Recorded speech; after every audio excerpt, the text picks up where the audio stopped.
Good morning, econ students. Dr. Robinson. So this is the Opportunity Atlas at opportunityatlas.org. And I'm just going to walk through ways in which you can do some interesting analysis of neighborhoods and communities along a lot of development dimensions, like successfully getting out of poverty or having stable family relationships, that kind of thing. So we've got lots of different sort of things we can look at. I have it zeroed in on lacrosse right now. And so the first thing I'm going to do is zoom in. So if I zoom in here, I've got, this is the broader area, but when we get close enough, we get a little more detail, right? So here's the city itself. And so despite the broader region being really good, lacrosse has some positive and negatives in this measure. So over here on the right is where you kind of twiddle things. So we can see, right now we're looking at household income. So this is important. This is if you were, basically, if you were born here around 1980, right? There's some plus or minus years in there. There's kind of a window, but the idea is people. This data is for people who were born in this area. Now, they had to be born in this area. They had to be low income, right in the bottom 25% of income. And all races, all genders, in this view, right? We can zoom in on particular races and genders later if we want, but we have the power to do it. But right now we're just looking at, I was born in lacrosse, I had a low income, my family did as a kid, and then what happened? So and it's important to realize that this doesn't mean that I still live there, right? So I could have, and very likely have, moved somewhere else if I'm in this data set. So it doesn't. It's this tracks where you grew up. It doesn't track where you end up. So that's deliberate. That's on purpose. And you can see right away, even within lacrosse, we have some differences in different parts of town in terms of successfully exiting. Right, everyone here in this data is either in poverty or close to it, and there's some pretty big differences based on where you live. So if I'm in the downtown area, I can expect to, right, and all right, I'm going to click this right now. So in this tract, this is a census tract. If I grew up in poverty in the census tract, I can expect as an adult to live in a household with $30,000 of income. And the downtown, including, right, Pettibone, all that stuff. This is let's see, is French Island in here? Is French Island in here? No, it is not. So there's probably not really there's not a lot of people out in here, but right, downtown area, same. So $30,000 household income, right? That's dramatically different from being south of Highway 33 and north of Losey's. This is right. It's over like all the credit union is somewhere over here, right? So this is just right, a different sort of neighborhood. If you grew up in this neighborhood with these different characteristics, you can expect to be in a household of 45,000. So that's a huge jump in income, right? It's a change from 30 to 45. It's a lot of percent. What is that? 50% more. And again, still within lacrosse, still growing up in near poverty. I mean, that's the important thing. So so how do you read this data off here? So it says it in the little tooltip, but over on the left you can see this is the information for the selected group nationally, right? So this is the national standards here. And then this is at downtown, compare nationally. So If you live in downtown La Crosse, you're actually doing somewhat worse than a typical American would do. Obviously, that's not true. I mean, if we zoom out and just look at the broader, like, sort of county plus, then it's a better picture. So it's really sort of right. The disparity is really sort of centered in a very small geographic portion of the greater La Crosse area. But we can look at that and see this outcome, and then right. So that's how you get these individual numbers, right? So and it reports over here on the left. And if I can then look at other factors. So, for example, things we know from our lecture that should matter is maybe the fraction married, right? So if I look at fraction married, we can see that there is a pretty significant difference. So here in this downtown region, we're at 35% married. And then over here in that tract I was looking at before, we're at 46% married. So that's, again, just different characteristics of the communities. But we have a lot of different things we can look at. So we could look at rent. Is it more expensive in this area, right? We can see that rent in this downtown tract is $643, and out here is $749. So even though maybe in our mental model this is like maybe we might be imagining this is higher end neighborhood, it's actually not, right? In fact, this neighborhood that had outcomes basically identical to this one is actually quite a bit, or at least slightly more expensive, right? So you end up paying more money, right, as a parent, right? You pay more money to raise your child in an environment where they do, on average, 50% less in earnings power in their future household, right? So this is not just, right, this is not, I mean, obviously over here, the average rent is significantly higher, right, in this Hickson Forest area. And then if we go back to household income, this one isn't even that good. So, right, so you can pay a ton of money, right? You can pay an extra $400 to get a worse outcome than down here, right? So this does not track rent. This is not about, this is not about the income of the inhabitants, right? And that's really what this kind of research, uncovers, is that you can have the vastly different outcomes for kids all across the neighborhood income spectrum.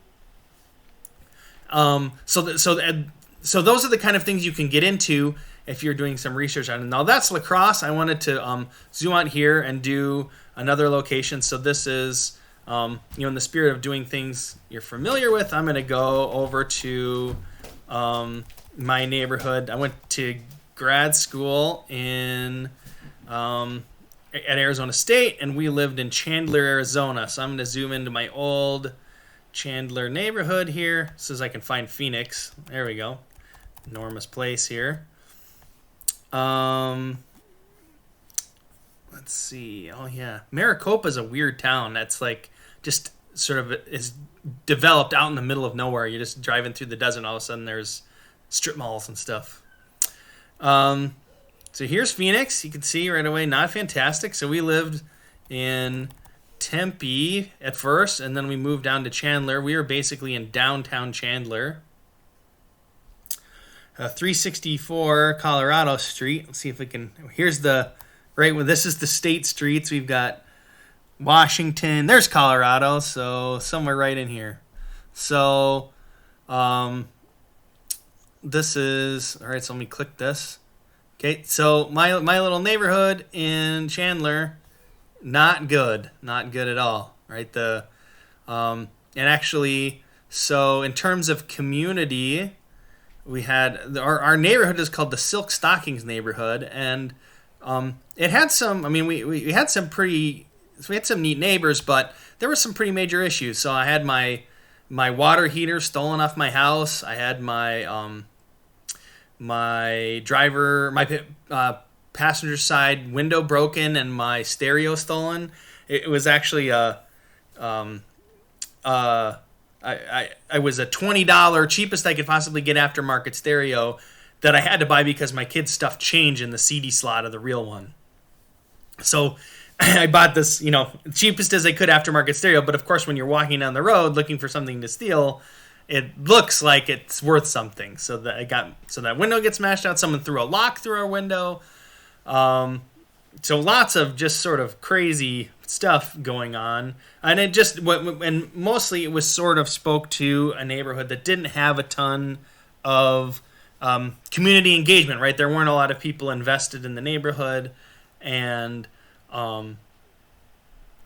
so these kind of things lead to problems. So one thing that I think that this neighborhood did have going for it, and I don't know if we have data on this specifically, but it was a very it was not a segregated neighborhood. So we had lots of ethnic diversity within our neighborhood, and so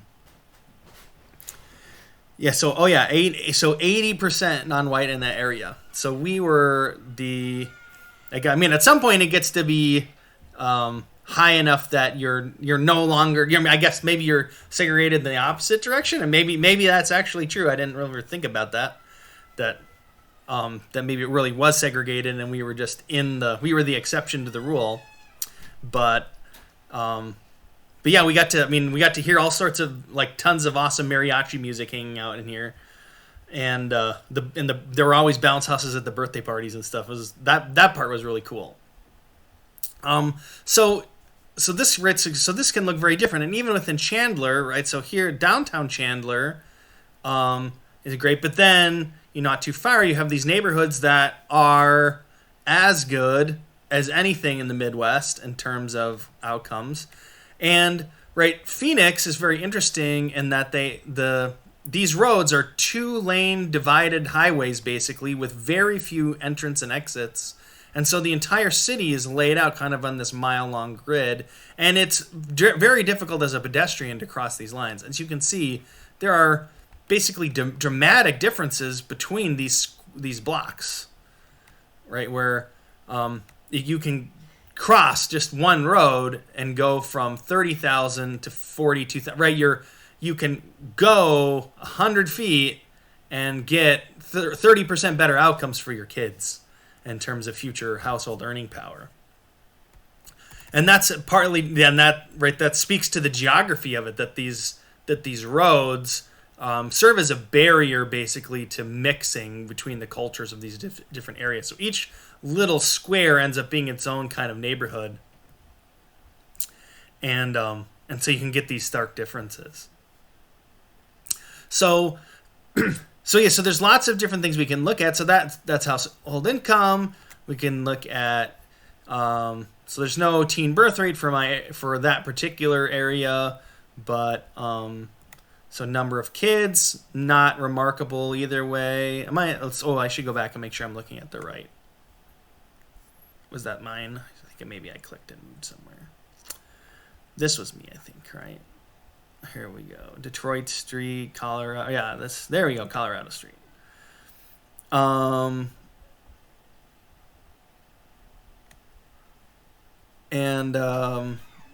So then if we go back out and look at, we were looking at teen birth rate. So that's not unusual, high or low. Fraction married, not unusual, high or low. So these are things that tend to matter. I don't think we can get at we'll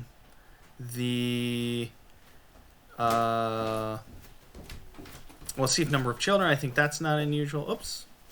Number of children.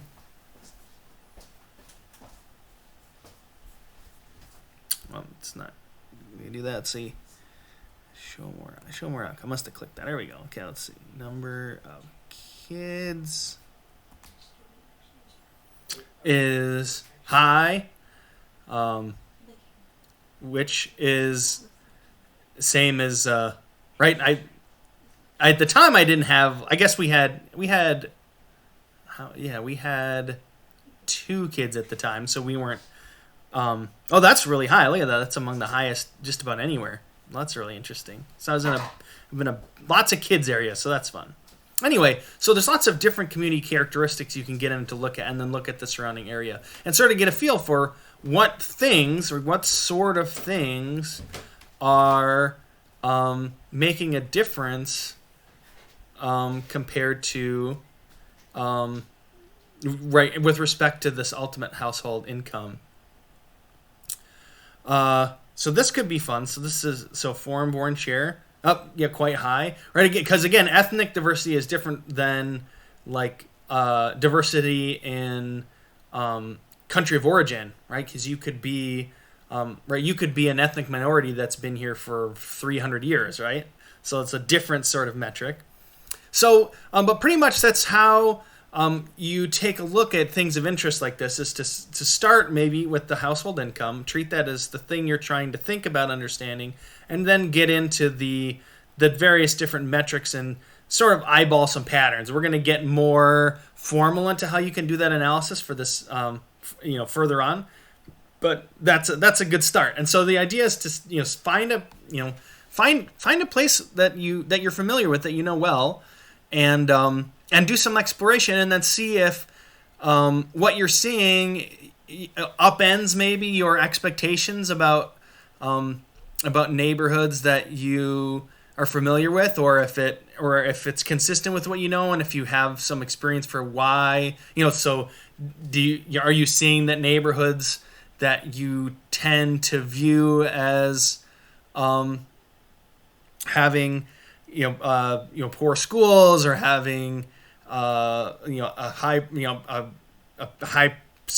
segregation, or having poor community engagement, if those are turning out to lead to poor outcomes for kids who grew up there, like the data nationally seem to indicate. And having done this a few times in this class, there are definitely parts of the country where the narrative or the data does not match that narrative, but often it does, right? So they're because there's lots of different places, there's exceptions to the rules, but and sometimes the people who've lived there can have a really good explanation for why they think their little corner of the world is different.